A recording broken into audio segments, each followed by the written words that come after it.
ปีธรรมศาสนาบุญคำลาเป็นสาวมาสิ้นขึ้นเลยมาสองเหงหาป่าเขาสิไปเก่าว่าปีเมืองก็สาหิงสามป่าเปสิไปเสร็จนี้ปีได้เอาสองเหงป่า19ถึงมาเรือน10 ลอง11 คำมือจันวันหลีมีมังกลาองก็เป็นองมีมังกลาการก็เป็นการมีมังกลาข้าวยามก็เป็นข้าวยามมีมังกลาลีมังกลาเมียดตำดีจองเสียงเมืองอันเป็นตนคือกิจุเสียงสองห้องเสียวขาเสียสุกมิงตาและมาปุดปุ๋ยปังทำตลา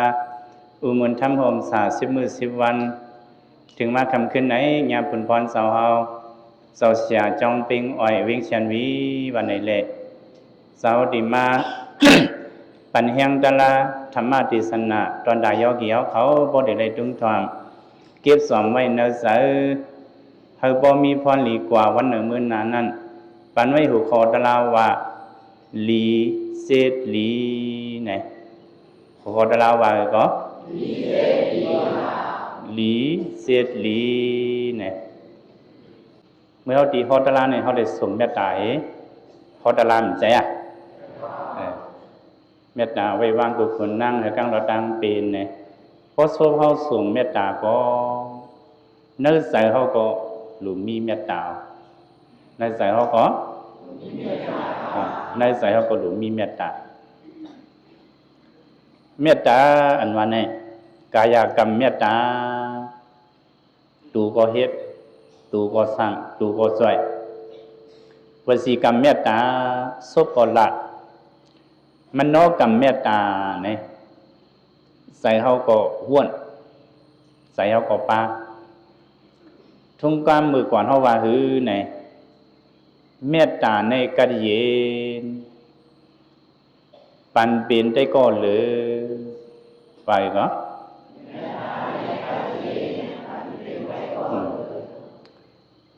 พี่น้องเขาเมืองใหญ่ยอเกี่ยวเขาเมืองใหญ่ใครกัดเย็นนะใครเดือดไหมอ่ะเพราะในเนื่องหมากลำหูใส่เฮาในตีเลยใส่ไว้เมตตาฮะตีเลยใส่ไว้โตสาฮะใส่ไว้ดีๆว่ะเพราะเนี่ยมันจะรำชิบบอกกันเนาะยอเกี่ยวเขาสุเป็นก้นมาเนี่ยข้าพเจ้าเขาอยู่ซ้อมเมตตาตาสีเขาอำยามใส่ลำสีปอก1 ปอกอันก็มียามใส่ลำค้าเพราะว่ามีอยู่มือนี่ก้นนำเตรียมย่องหันไปยกมือ อันนี้มันบอกว่าเขายามใส่ลำคือก็ต้องใส่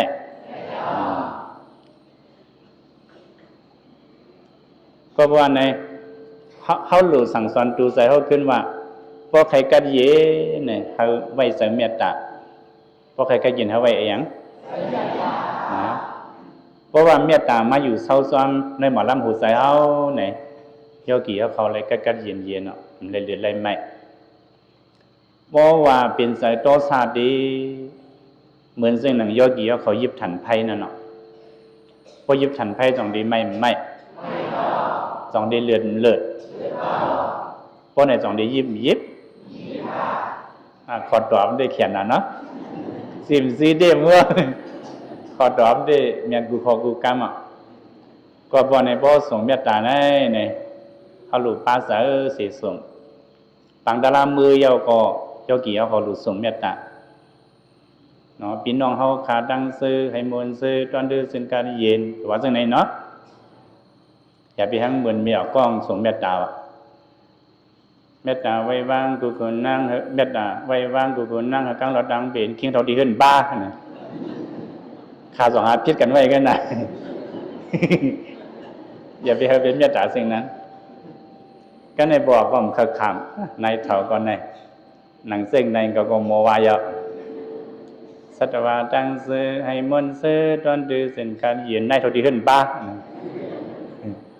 ก็กี่เขาอย่าไปไว้เมตตาสิ่งไหนเนาะเมตตาใน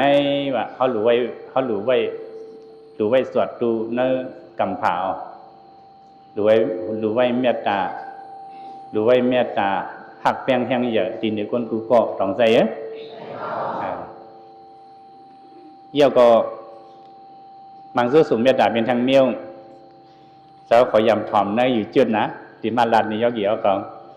นั่นเองมันเป็นคนไกลหลัดกรรมสาบแหลบเขาอยู่เมืองไทยเขาสูงเมตตาว่ะเขาสำยำเย็นว่าเมตตาไว้วางกูคนนั่งเฮกังหลอดตังเป็นในสองว่าไรกูก็เงยกัดเขียนนะเนาะกันในพี่น้องเมืองไทยเอี่ยนกองสมะเมตตาไว้วางปีหมุนสร้างขันนั่งแค่ปังตะกำเหลว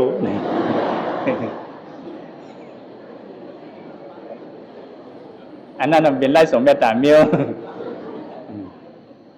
ใกล้เจ้าพอดีมันมีไฟมาปังให้บอกนะผัดนมพวกผัดนมเมียวก็กับเฮ็ดกะปิอ่ะน่ะเสียดขบในกับเฮ็ดกะปิอ่ะเสียดขบก็เฮ็ดกะปิดีเกี้ยงเปลี่ยนขบก็เฮ็ดกะปิดีเกี้ยงพวกเก่าขบก็เฮ็ดจะสั่งเอาลูกเฮ็ดจะสั่งอายุ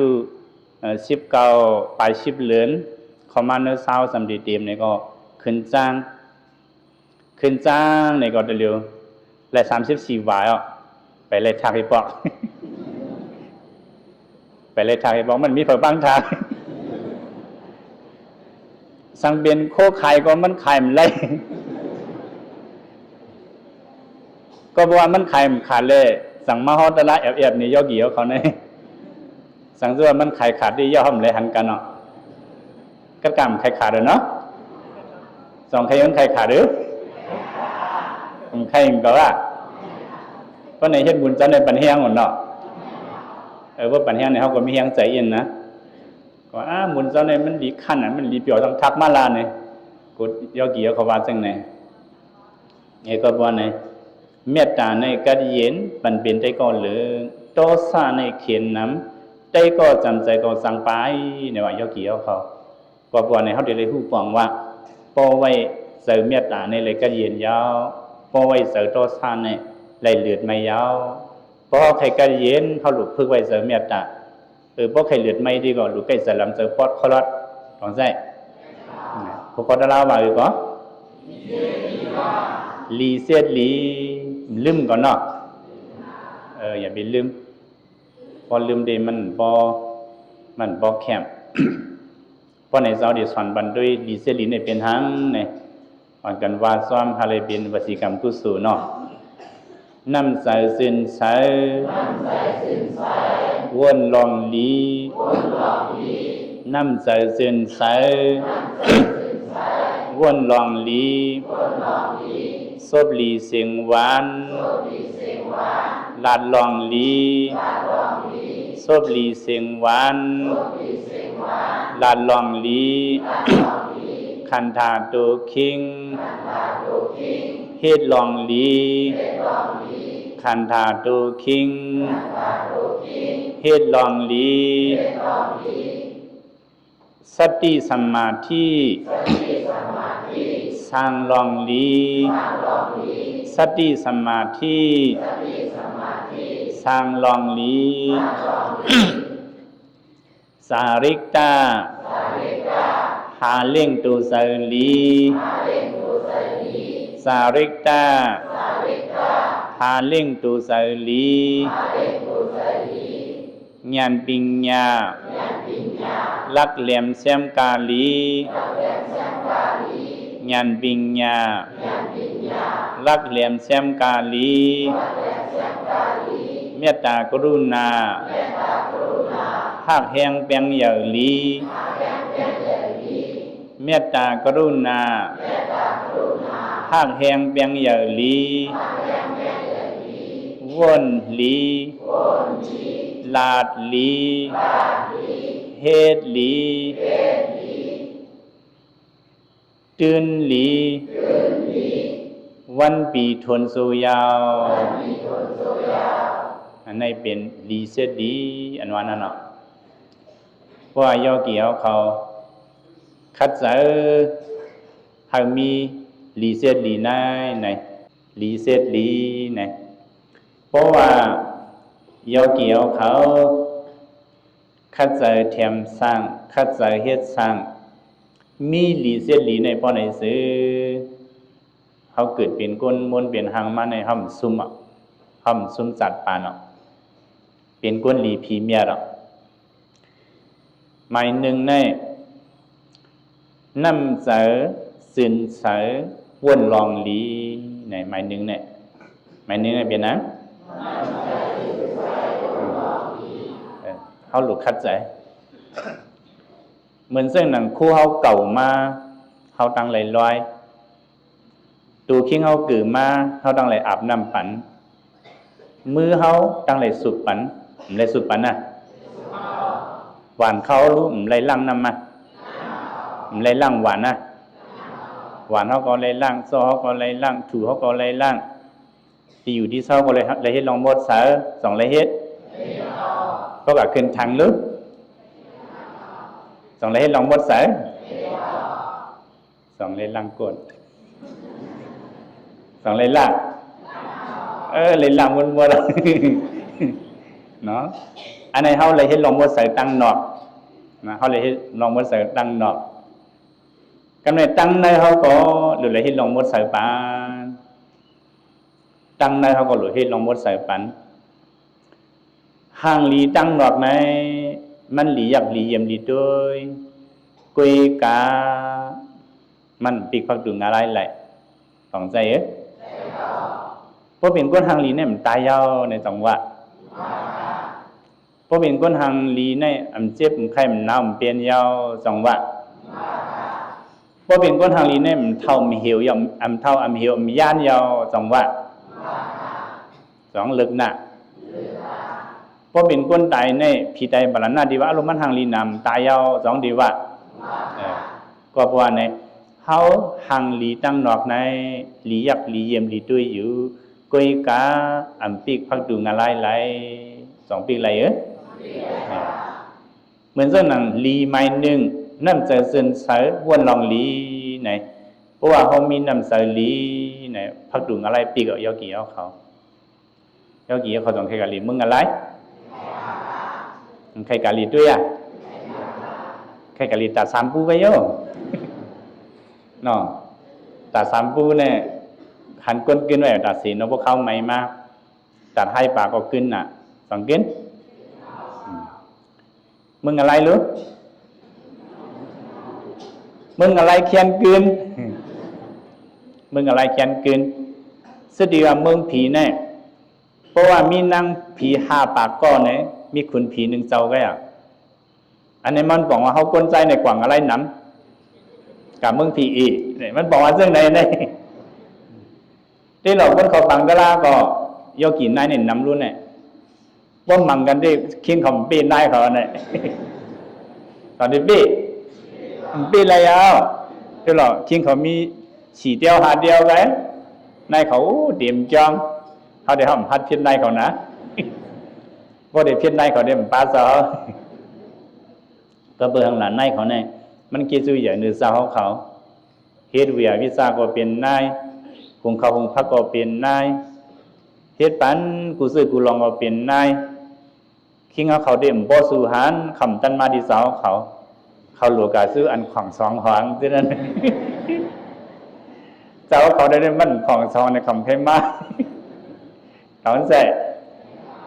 ยกเดี่ยวเขาด้วยแล้วนะจ้องกันเลยขย่านะจ้องกันเลยขย่าปูซินว่า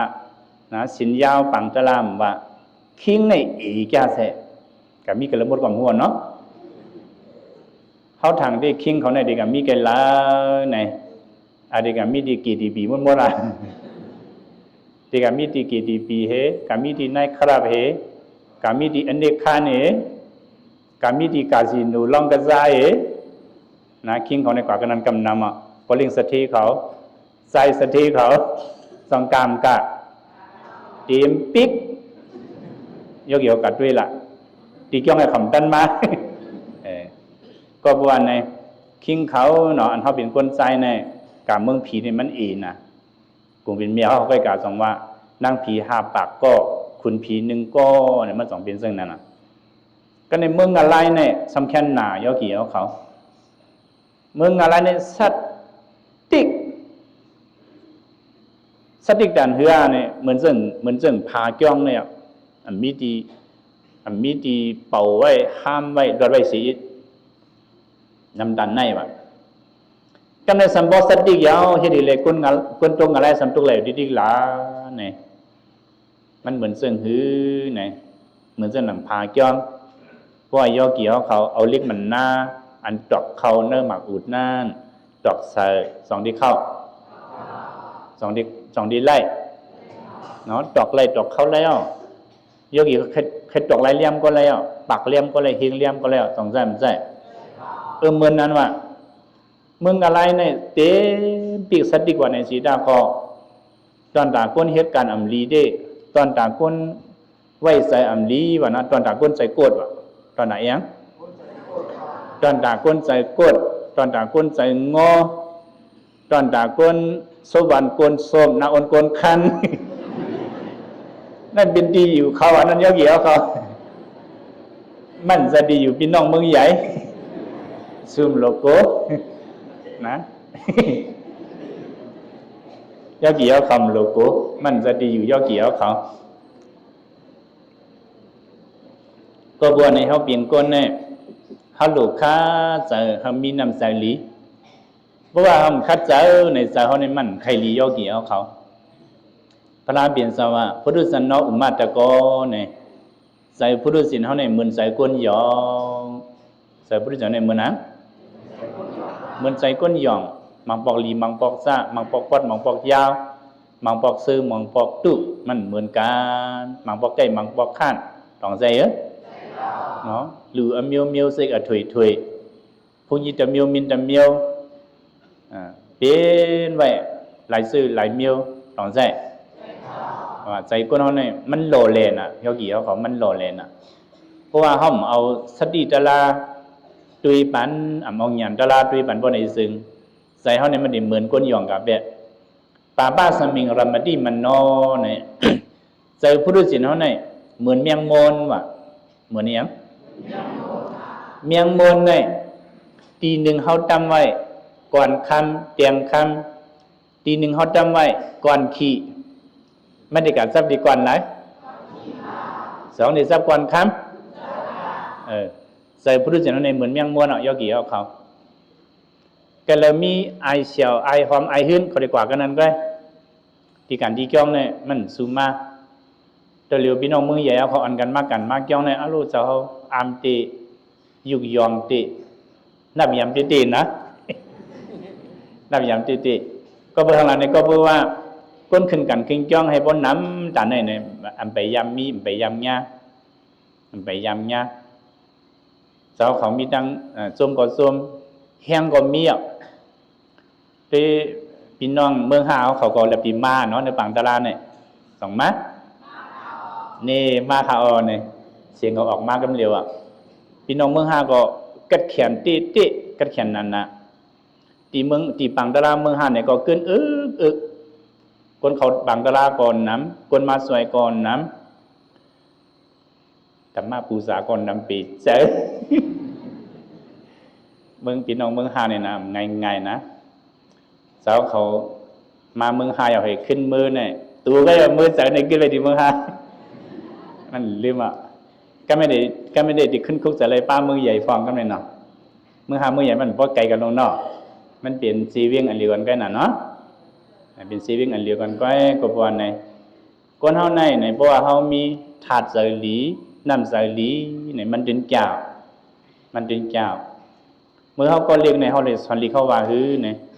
ลูดอลูก้องพีดอองจูซาหยุดสองมีในสองยามว่านี่ยามว่านะเขาเป็นก้นไหนว่าลีก็หลุดลีแขนก็หลุดแขนเพราะว่าเขาลีสิเขาอ่ำแขนเนี่ยเขาบ่ป้องกันสังไรเพราะว่าเขาแขนสิเขาอ่ำลีเนี่ยมันทำมีดีทรงตื้อมันทำดีเฮ็ดอันให้ดอกเปิ้นนะก็นั่นเนี่ยมีสีเมียวย่อกี่เขาลูโตลูก้องลูก้องมาโตลูโตมากล้องมากล้องมาโตเนี่ยมีสีเมียวมีอะไรเมียวลูโตลูก้องเนี่ยเป็นก้นหลีก้นเมียเป็นก้นหนังก็หลีก็หลีเมียก็เมียแขนก็แขน ลูกคัดใจให้เป็นก้นซึ่งไหนบอกยอกี่เขาลูกคัดใจให้เป็นก้นหลีก้นแขนว่ะถ้าแม่สั่งลูโดมากล้องว่ะหลีได้แขนได้แขนมันหลีว่ะกับบันตัวเร็วนี่นะอันยาวันยาเมื่อเนี่ยเป็นก้นแขนร้อนๆก้นยามเนี่ยมันยาอะไรแจ๊แขนได้เขาแขนเนี่ยก็คำลีน่ะแขนได้แขนคำลีเพราะฉะนั้นเนี่ยหมอยาในเฮือนในยีหมอยาในวันในสวนหมอยาในวันในเมืองหมอยาในกันในจ้องหมอเป็นสิ่งนั้นนะการไปทำแทนก้อนนึงเนี่ยลูกก้องมันโตว่ะลีเดียลีสำแขนเพราะว่าอันแขนเนี่ยสำบ่หมอป้องกันสังแหละต้องใจบางเสื้อสำแขนน่ะมันโตมาก้องว่ะลีก้อมลีแขนก้อมแขนมีดีตื้อมีดีแซ่สองมีคนสิ่งนั้นมีสีเมียวยอกี่เขาก็บนในเขาหลุดคัดเซอร์เป็นไม้หนึ่งเนี่ยดูโตดูก้องลีก็เขาลีแขนก็เขาแขนผมแค่มั้ยก็บนในสิกตังสุขาวาหังสิกตังพระคาถามีดาวีเนี่ยพระเป็นสองเขาไว้ใส่เขาในหลุดเลยเปิดตุ้ยปันว่ะใส่เขาในเหมือนลูกอ่อนเลี้ยงว่ะยอกี่เขาลูกอ่อนเลี้ยงเนี่ยมันเลยเปิดตุ้ยอ่ะปล่อยไว้สองไล่ปล่อยไว้มันไล่ปล่อยไว้มันไล่บ่ปล่อยไว้ในเขาทั่วเพกำเดียวอ่ะลูกอันเนี่ยเขาไปหู้สั่งรู้เขาไปปีดูรู้ใส่ก้นเขาก็ตอนหลังไหนเขาปล่อยไว้มันไล่ใส่เขาเนี่ยเพราะว่าเขาปล่อยใส่เขาไว้จอมใส่เขาไว้เนี่ยจังเป็นก้นแปดไรกับแปด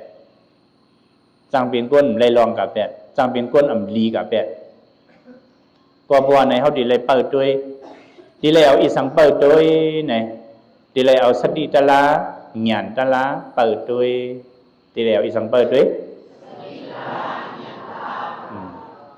เพราะว่าเขาหักตูหักใส่เขาสติก็อย่าบีหลอด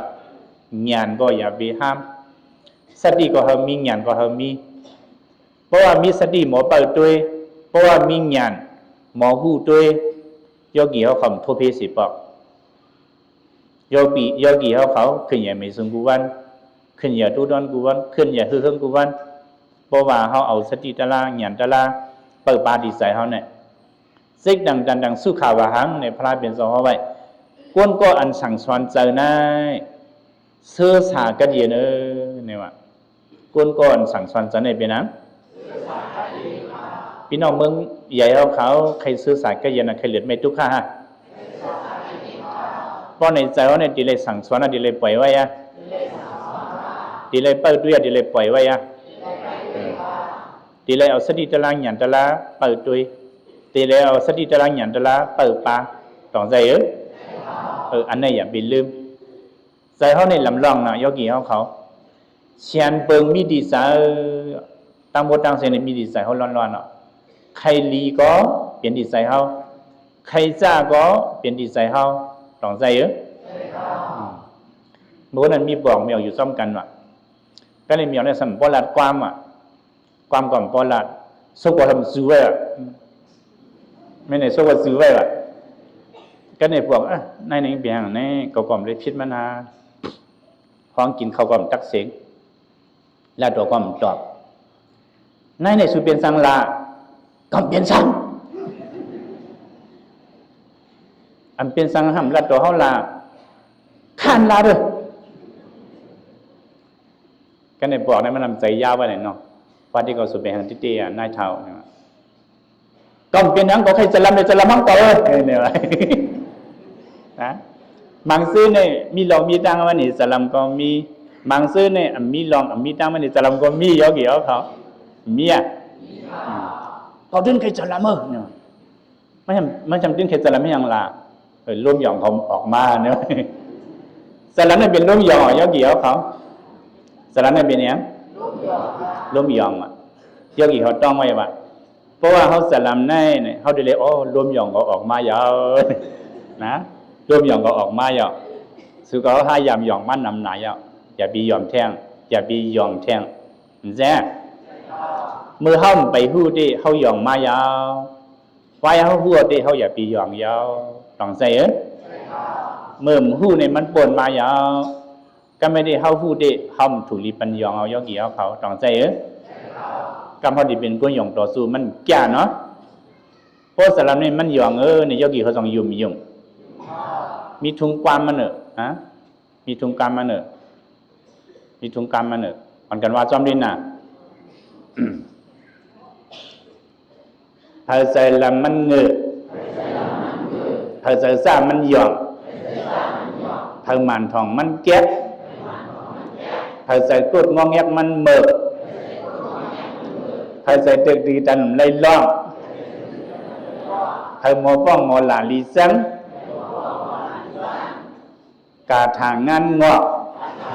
1 วันรอด3ปองานงอกเขาตีหาย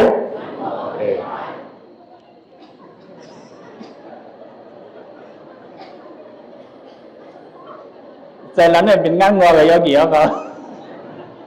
หรือกินอีอย่างงานเนี่ยนะหรือกินอีอย่างงาน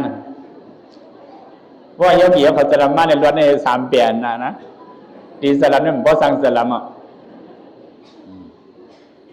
คำใดว่าเธอกินทุนก็ต้องมั่นคงใน2 บาทอย่าไปกินทุนออกเพราะไหนนะเธอกินทุนก็ต้องมั่นคงเนี่ยเพราะว่าห้องกินทุนก็ต้องมั่นคงเนาะแจ้อธิการมันเหมือนซึ่งเราสอนไว้ใหม่หนึ่งเนี่ยน้ำใจซึนเสาว่นลองลีว่าให้น้ำใจเขาจืนเสาว่าให้น้ำใจเขาเปลี่ยน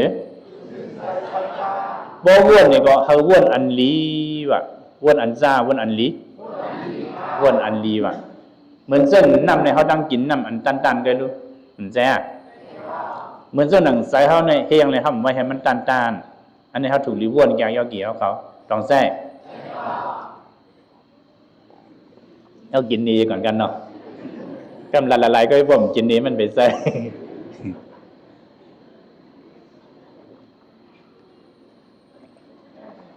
ที่ยกเกี่ยวของบางเสียอาจจะอินน้ำซ้ำซ้อนทานกูกันน่ะเนาะพอหันเป็นกินน้ำมันก็ใครกินน้ำพอหันเป็นกินเขาก็ใครกินข้าวอันนั้นเป็นพอตีตานะพอหันเป็นกินโซโมสุดน้ำอื่นน้ำลายซ้อมาต้องแซ่ทานกูกันเนี่ยทานกูกันเนี่ยพอเป็นทานลีเด้กูกับเฮลีกันนั่นพอเป็นทานลีเด้อย่าไปกูกำเนิดมีลมรูว่ะลมยองว่ะลมอาลาวาก้าว่ะเพราะว่ามิทาจังกันได้อย่าไปกูนะเพราะกูจังกันได้มียามันนะยอเกี่ยวเขาก็บอกในยอเกี่ยวเขาอย่าไปลืมน้ำเสือซึนเสือวนลองลีไว้ก่อนเนื้อเสียดอันนี้หมายถึงในอดีตอย่าเห็นเป็นมัวหรอกเพราะว่าหมายถึงในเตรียมทนใน6 ปางก็เตรียมทนกว่าของมันเอาเกี่ยวเขาเมื่อวันนั้นว่ามีปิญญาชินก้อนหนึ่งที่ในเมืองกำที่ในโลกกำผาเนี่ยมันจือเสียงใหญ่น่ะมันจือเสียงใหญ่น่ะอันซีมันห้องว่าเอปัตไอสไตน์เนี่ยเป็นติ๊กบันปิญญาชินหมอเฮ็ดอนุมิวหมอเฮ็ดนิวเคลียร์หมอเฮ็ดอันตั้งเปิ้นวันหนึ่งว่าโยกีเขามันกว่าดีในห้องเฮียนว่ะกว่าดีในห้องเฮียนเสเนี่ยมันจะกัดเตรียมว่ะนะกูเดลีโก้กูนดีเซชีกูตรงลีนเซเกินเนี่ยเต็มหนูลงมาต่อพอถึงดีกูเซลีกูเซเนี่ยแกกูเซลีกูเซมันเตรียมมันกัดเตรียมว่ะกูเซลีกูเซติดเนี่ยว่ะ10 ตัวเนี่ยมันดีพิษไว้ตัวหนึ่งมันดีหมานไว้9 ตัวก็ในเพิ่มมาถึงดีอันว่ากูเซลีกูเซติดเนี่ยนะครับลูกเฮียนเขาในอ่อนกันหุ้นนามันว่ะลูกเฮียนเขาในอ่อนกันเกลือมันเกลือเรียนมันว่ะคอนกันโคเนี่ยสมบูรณ์โมปัญจีปันสั่งไว้ก็ในปีญาชินก็ปั้นหลวนเขาคูเพราะเขาคูยาวเนี่ยมันทำอ่ะสุคูยาวเนี่ยว่ะเอาคูยาวเนี่ยว่ะสุคูให้ยังลาเนี่ยว่ะเสียเขาเหียเป็นปิญญาชินจีเยอะเสียงลงว่าเนี่ยกูเสลีกูเสก็ตั้มหูกัดเดี๋ยวมากูเสลีกูเสติดเนี่ยก็บอกเนี่ยเขาเคยกูขาอเนี่ยจียาป้อนไหนกูจะลีกูตัวบ่ถึงกูลีก็ต้องเตรียมมาหนูกูกามให้อย่างสูดำว่าละเนี่ย 10 กำเนี่ยนะผิด1 กำไว้หมานไว้9 กำอ่ะอันหมาน9 กำนั่นคนเขาลืมไว้คนเขาไม่คุกจะไรอันผิด1 อันไว้ในที่กล่าววางกันดิลองใจเกาใครหู้ใจสู้เลยเกาเตรียมว่าเขาเป็นกวนเนี่ยหลู่มอหันลองลีตัวหันลองลีหันลองจ้ากวนเนี่ยซ่าหมดเนี่ยก็มีลีหมดเนี่ยก็มีอันซ่าอันลีมันได้คือกันมาเพราะว่าอันลีเนี่ยนำให้อันซ่าเนี่ยก็มันแก่หนาวยอกี่เขาเห็นใจอ่ะเหมือนเส้นบอกเมียเขาตะกาวเขายอกี่เขาอยู่ซ้ำเพิ่นซ้ำเย่เนาะเป็นผู้มีกันมามีลุงมีหลานมาแล้วปีในน้องเขาในลุงในหลานเขาเนาะน้ำมูกเขาเฮินเหลวเนาะเจอลีกูก็เนี่ยซูมีหรอกซูมีหรอกตีนปีน้องเขาในเฮินนั่นนะมันก็ใส่ลีมันก็เด่มปอลีมันก็จะปอดคลอดมันก็ทำใจยาวอยู่มันก็ทีเหนียวมันก็มีเสดนาลีมันก็ใกล้ป้องใกล้ท่าใกล้ว่าใกล้หลักวาสนาวางเปิ้นมันซื้อก็อัมปอตักเสในที่มีไว้หลายเมียวร้องใจนั่งมุ่งหอเฮินโยกี่เขาลีกูก็ลีตามหมด2 เมียมันมีแหละคนเขาในอันลีอันซ่าล้อกันมาโยกี่เขาอย่าไปหาอันซ่าไหนนำเหอันลีก็หรือหาอันลีไหนนำเหอันซ่าก็มันแก่หนาวร้องใจก็บอกในปัญญาชีในมาสอนบรรลุเขาซึ่งไหนก็ไม่แทงวันนึงว่าโยกี่เขามันเอานำใส่ในกรอบใส่ไว้ครึ่งหนึ่งใส่กะมันมาถามลูกเฮียนเขาลูกเฮียนเขานำในกรอบในมีกาหือเนี่ยว่ะก็ไม่ลูกเฮียนจะมี5 ปาก4 ปาก90 ไปก็เนี่ยว่าคอเหลียวไปมีครึ่งหนึ่งกล้วยเนี่ยว่ะว่ามี1 ก็ไม่เอาว่าเป็นโยกี้เขารู้ดีว่า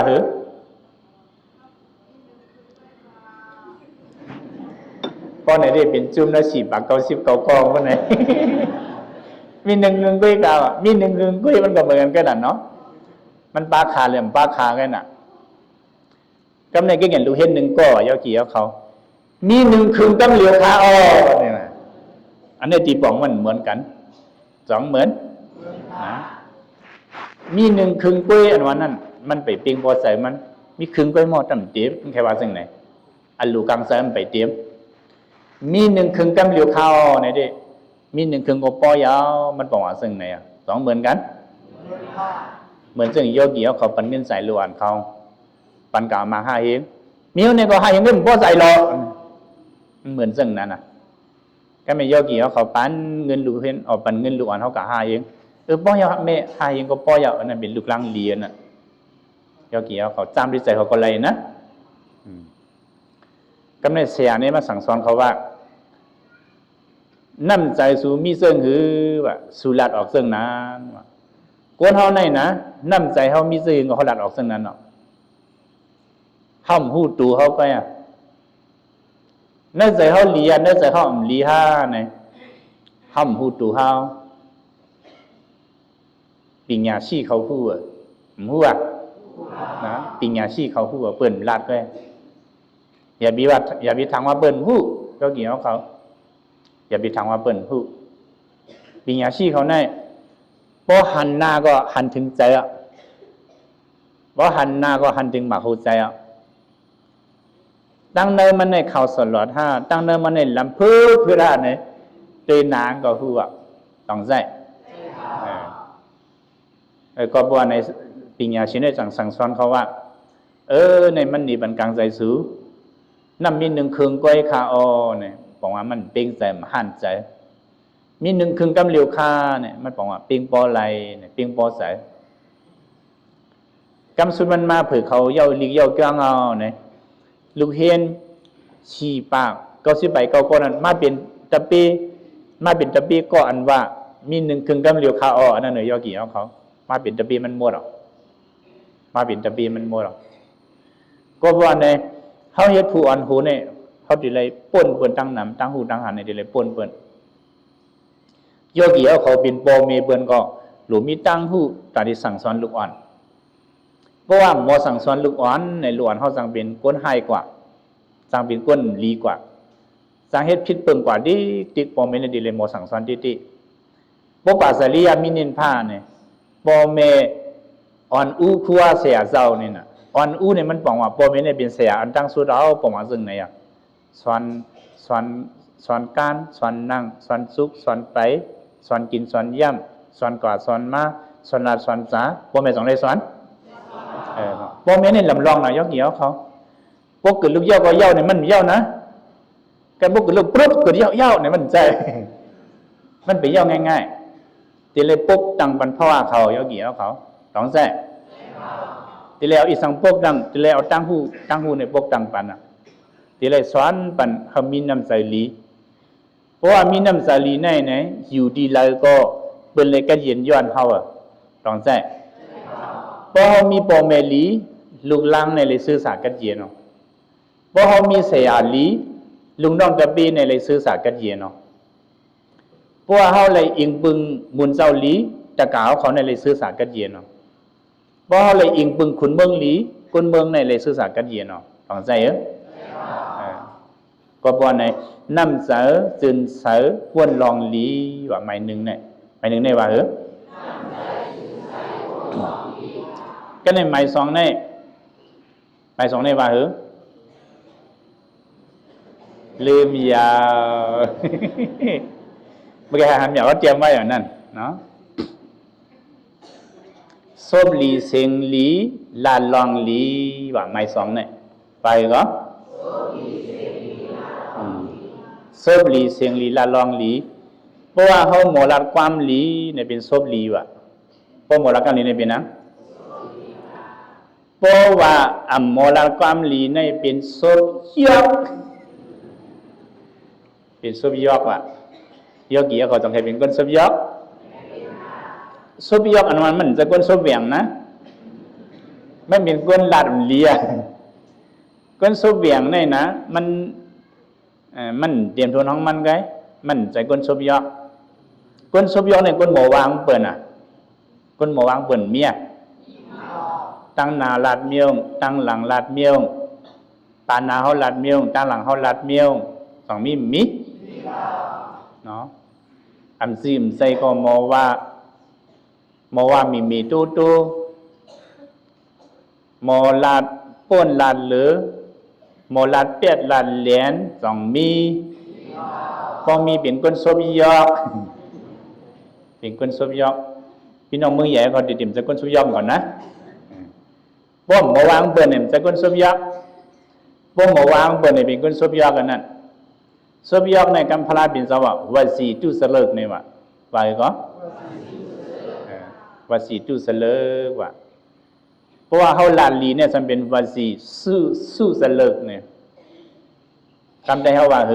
ความซาขหูเพออัมลีความลีขหูเพออัมซาในสองยามยินตอนไหนลาลีก็เป็นความลาซาก็เป็นความเขาอัมถูกดีลาลีอะลูกคัดใจยอกี่เขาลูกพึกเอาเพราะว่าเขาพึกเนี่ยนะเพราะว่าเขายามลาดิ๊กเขาดิใครลาดิ๊กเพราะว่าเขายามป้องดิ๊กดิใครป้องดิ๊ก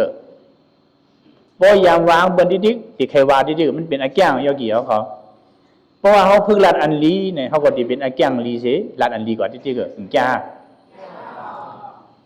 พระเจ้าเขากับสอนลิกเมืองมันนะเขาเป็นศาสตินตาเจ้าเสียเขาอันเป็นอันสอนลีเขาเนี่ยเจ้าเสียมานะเขาเนี่ยนะขมเมินเจ้าเสียได้ขมโมลาลาทาสีเขาในแง่ก้าวหอมตาเสียกูวะถามด้วยละเจ้าเขาจะพูดว่ายำกับขึ้นพูดว่ายำกับสอนลีกมายำกับสอนลีกศาสตินใต้มาพอยำเป็นศาสตินตามานั้นจึงแง่ก้าวหอมอ่ะเมลาขมโมลาซึ่งกันในยอดเกี่ยวเขาเมโลเซียนปอกคำว่าซึ่งในเจ้าใจเขาที่เขาแผ่นวางก็ยอกเกี่ยวเขามาเสียเดียมตั้งยินเนาะยินก็เลียเขากลมลาทั้งยินวนก็เลยจังว่าซบลีเซียงลีลาลองลีเนี่ยว่าไปก่อนซบลีเซียงลีลาลองลี เขาออกปังตะลาเมื่อถึงมือหลาบวันนี้มันบ่เมียนเอานะหรือสติอินก็ในหมายสามเนี่ยคันธาตูคิงเฮ็ดลองลีเนี่ยว่าไปก็มือเฮาตีนเฮาตูเฮาขันตาเฮาเฮ็ดลองลีว่ะโยกีเขาเฮ็ดลองเลียเฮ็ดลองเลียกายะสุสเลิกเนี่ยว่ากัมปาลีว่ากายะสุสเลิกกายะสุสลิตะกายะสุสเลิกเฮ็ดลองลีว่ะพอเฮ็ดลองลีในไล่ขึ้นเบิ่งผีนิกป่านเนี่ยว่าพอเฮ็ดลองลีในไล่เป็นผีลีก้นเมียเยาก็เป็นแห่งกำแกมแถมซอยตาดีไล่นิกป่านเนี่ยว่าเยากี่เขาสำคัญเลยนิกป่านเพราะว่าเขาหลู่ด้านไหนอิตาเมตานังนิพพานาปิเสยหอตุเพราะว่าเขากำสินในก็อิตาเมสีลัมนิพพานาปิเสยหอตุเพราะว่าเขาแก่งกำตระในก็อิตาเมภาวันนังนิพพานาปิเสยหอตุสองว่าว่าคาเลติติวะเพราะคาเลติติมือซ้ำเจ้า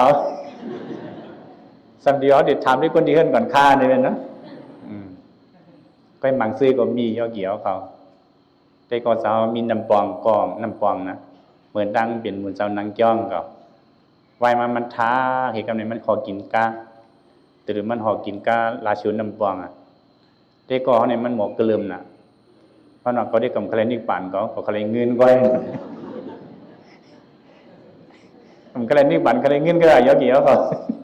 แต่ก็สาวใจเปื่อนนะกำในเขาทำด้วยเสียเขาอันเสียเขาอันส่วนลีเขานั่นเขากัดทำเสียเศร้าค่าป้อมคลนิปันเนี่ยเป็นก้นอมิวสังขารป้อมคลนิปันเนี่ยเป็นก้นเมื่อเนี่ยว่า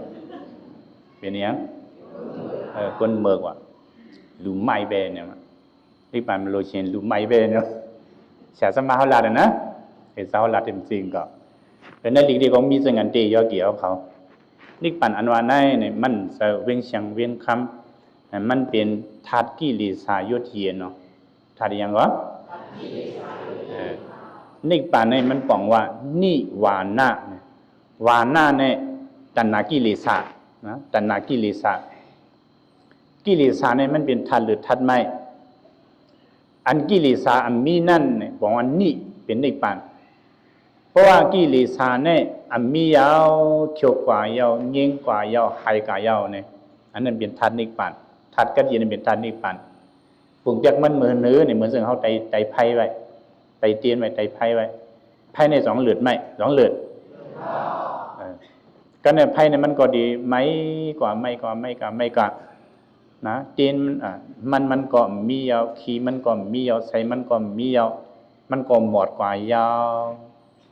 นะพวกมันหมดกว่ายาวในก็ทัดอันไม่นั่นสองมียาวเนาะพอไพ่หมดก็ทัดไม่มันก็หมดจอมติกึดทัดกระเทียนกันใช่คนเขาก็โดนอย่างนั้นก็เบอร์สังเลยเขาหลุดไม่เนี่ยก็เบอร์เขามีกิเล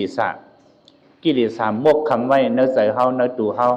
ก็เพราะเนี่ยเขาหลุดไม่ต้องใส่กิเลสในมีสิปาย่อกี่เขามีอะไรปะจ่องใครหือก็ให้อ่านกันว่าจอมนะอัมหูใครไล่ใส่ไม่ทางเยอะเอาพิษเฮ็ดอ่ำอายตายอ่ำกูแซมซับตูข้านเอินอ่ำอึดเนี่ยเป็นกิเลสสิปาเนี่ยอ่ำหูเนี่ยอ่ำหูตะลาอ่ำหูสัจจะอ่ำหูลองมันลองเมียนอ่ำหูเนี่ยเป็นโมหะใครเลยเนี่ยเป็นโลภะเสริมไม่เนี่ยเป็นโทสะทางเยอะเนี่ยเป็นมานะเอาพิษเนี่ยเป็นติ๊กที่เฮ็ดอ่ำอายเนี่ยเป็นอาหิลิกะเฮ็ดอกุศลอ่ำอาย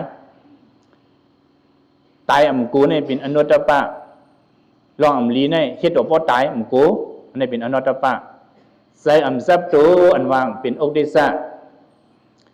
ข้านเอินอันวางเป็นทินามิกตะขันนังตะลาขันยักตะลาขันถ่อมตะลาอันนี้เป็นกิเลสาเนี่ยมันจะต่างอันเป็นอกเดสะอัมอึดอันวางเป็นวิสิกิกษาอัมอึดเนี่ยมันจับดันไหลตั้งหูมันแจงแรงอันนี้เป็นกิเลสสิปากิเลสสิปาในปาเลยขย่าปามมุก เพราะว่ามากมกถ่วงไว้ในใจเฮาเนี่ยเฮาได้เลือดไหมเฮาจะได้เป็นนะเฮาได้เลือดไหมเพราะว่ากิเลสเฮาในยอมก็คือก็เฮาเลยอยู่สาก็เย็นขนาดยาวยอกี่เขาเพราะว่าใครก็เย็นเนี่ยหรือเฮ็ดเฮาทัดกิเลสเฮายอมลงกว่าเลียอย่าไปว่าซึ่งได้ก็ห้องนะนี่ป่านนี้มันใครก็ใครเงินก็ได้นะมีตียอกี่เขาจะเอาใครละนี่ซื้อมานะ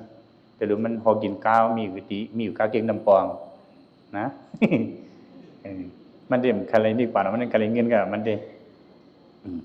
ยอกี่เขาส่งว่าซึ่งไหนบางซื้อกี่ว่าวเยอะเงินอันนั้นเนี่ยนะเพิ่มมีเงินเปลี่ยนเจ้าเพิ่มมีเขาเปลี่ยนขุนเพิ่มมีก็หมุนส่วนอยู่ห้องกุยตรงวันนั้นเพิ่มมีเงินก็ตินจะเพิ่มมีก็ทุกข์ของแซมใจคือมันก็ใจอยู่นะเงินเนี่ยมันก็ลำลองเกกาว่าเงินเนี่ยซื้อดีป่านเด่มไรสองดีไรซื้อตลาก่อนไรสองดีไรยอกี่เขาป้าพวกเงินในกาซื้อจอมลันจอมเสียงในเวียงเมืองใหญ่รู้เขามายันซื้อตลาคาสองไข่ค่าเนี่ยสองดีมิเขามายันซื้อในป่านคาสองมีคาในสองดีมิก็พอในขันธาดูคิงเฮ็ดลองดีเนี่ยว่าไปก่อนขนาดดูคิงเฮ็ดลองดีหมายสีในสติสมาธิสร้างลองลีเนี่ยว่าหมายสีในเป็นนะเขาเป็นคนในหลุมมีสติตลาอย่าไปลงไปลืมอย่าไปลงลืมอย่าไปลืมหลงนะอย่าไปลงลืมอย่าไปลืมหลงสมาธินะให้มีอินเตลีให้มีสมาธิให้ตัวนิ่มใจนิ่มเขาทบดังอย่าปออย่าไปกูอย่าไปขี้อย่าไปเงาทบอันลีกูลีกาก็อย่าไปกูอย่าไปขี้อย่าไปเงามือปังตึกซึกซื้อยอกี่เขาจองยินเสียงหมากกว้างเมืองเซียนวิวในแค่นายอกี่เขาเนี่ยอ่องมันหลีปีใจกำมันเอาฮือวินมาปล่อยว่ะกำขี่เขาทำปล่อยช็อตได้ตรงว่ะกำมันตันลงไอ้สังคมหัวโปรซีมิวมันอันลังไอ้บนเนี่ยเป็นหมากฮือวินยอกี่เขา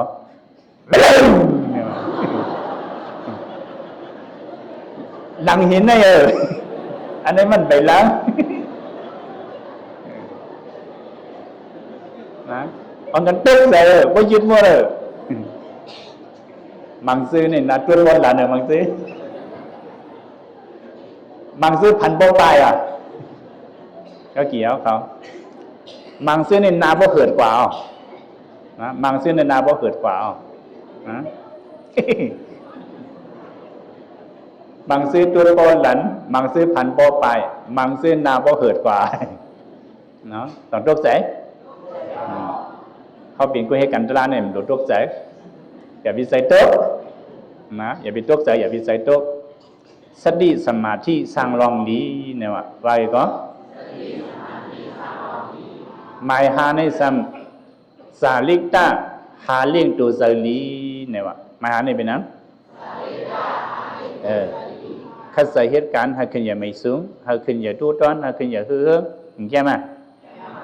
พี่น้องเมืองใหญ่ให้เป็นสถิกุก็ให้มีเฮือนอาจีกุก็ให้มีการโมเดลซุงกุก็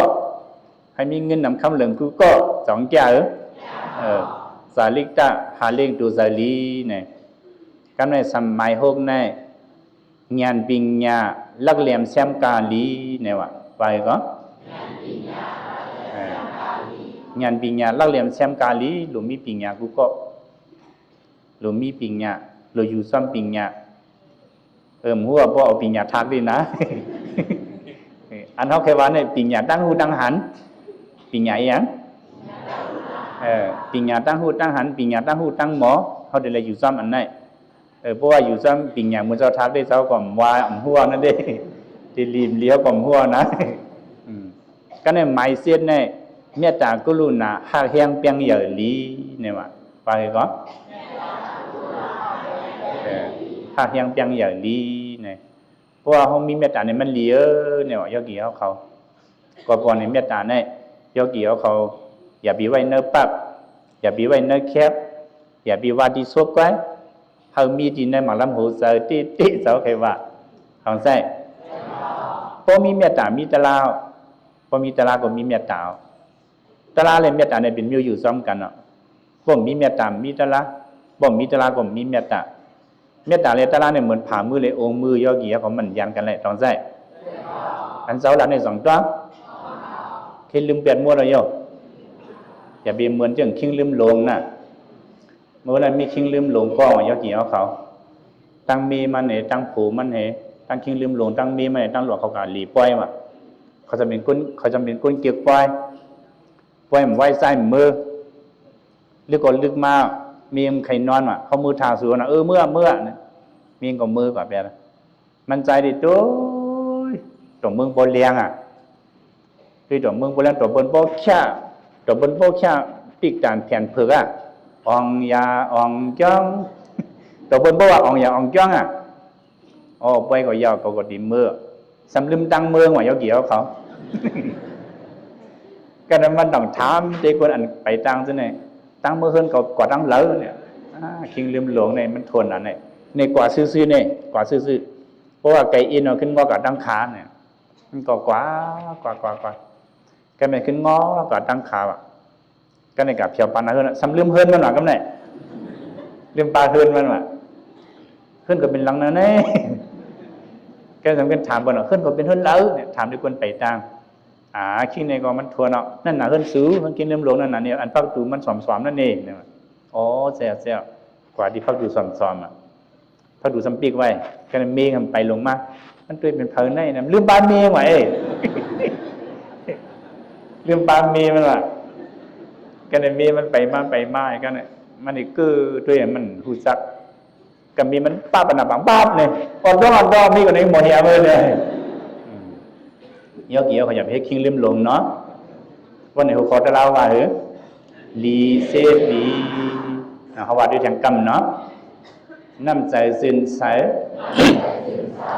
วนลองลีซบลีเสียงลีลานลองลีขันธาดูคิงเฮ็ดลองลีสติสมาธิสร้างลองลีสาริกะหาเลี้ยงตูสลีญาณปิญญาลักเหลี่ยมแซมกาลีเมตตากรุณาหักแหงเปียงเหยื่อลีวนลีลาดลีเฮ็ดลี